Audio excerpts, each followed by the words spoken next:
आकांक्षा जी, जिस तरह से आज सैनी सरकार बहुमत परीक्षण का जो सामना है वो करेगी, जसपा और भाजपा गठबंधन टूटने के बाद वहां पर राजनीतिक परिस्थितियां कैसी नजर आ रही हैं?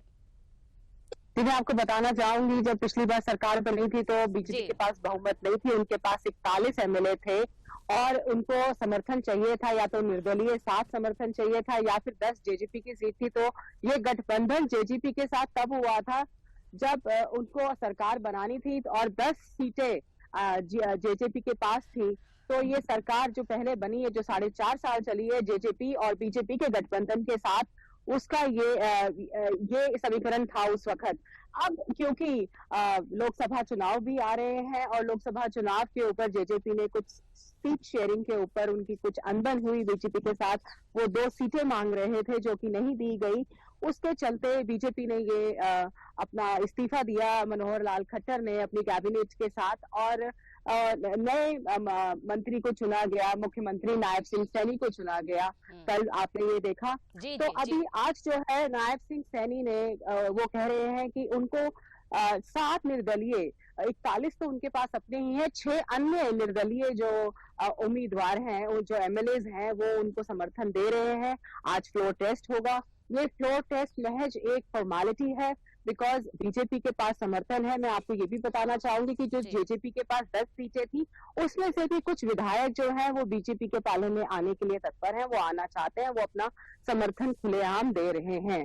पर क्योंकि सिर्फ 46 ही मेंबर्स चाहिए होते हैं, तो आज जो फ्लोर टेस्ट होने वाला है वो महज फॉर्मेलिटी ही होगा। पर बीजेपी की सरकार जो है वो हरियाणा में एक बार दोबारा आएगी। लोकसभा चुनाव के मद्देनजर अगर हम देखें तो कल विप्लव देव जी ने भी यही बात बोली थी, जो बीजेपी के प्रभारी हैं हरियाणा के, कि 10 की 10 लोकसभा सीटें अगर हरियाणा में हमने जीतनी है, बीजेपी ने जीतनी है, तो इसके लिए बहुत जरूरी था कि हम ये गठबंधन से अलग हो जाएं, और गठबंधन से अलग होकर ही हम उन 10 सीटों के ऊपर अपनी जीत हासिल कर सकते हैं।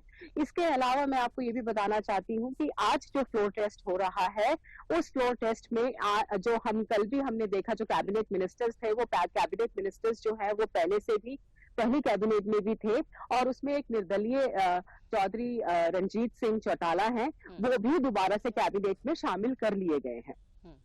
ठीक है आकांक्षा जी, आपसे ये भी समझना चाहेंगे, क्योंकि लोकसभा चुनाव भी नजदीक है और उससे ठीक कुछ समय पहले गठबंधन का टूटना, इसके क्या मायने हैं?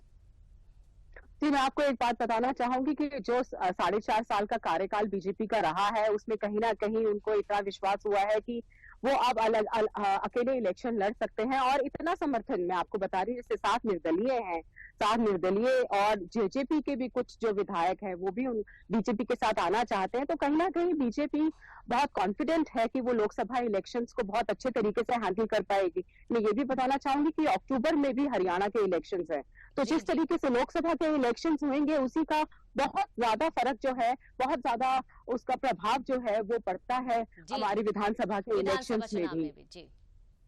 जी तो अब जी आकांक्षा जी, बहुत बहुत शुक्रिया तमाम जानकारी के लिए।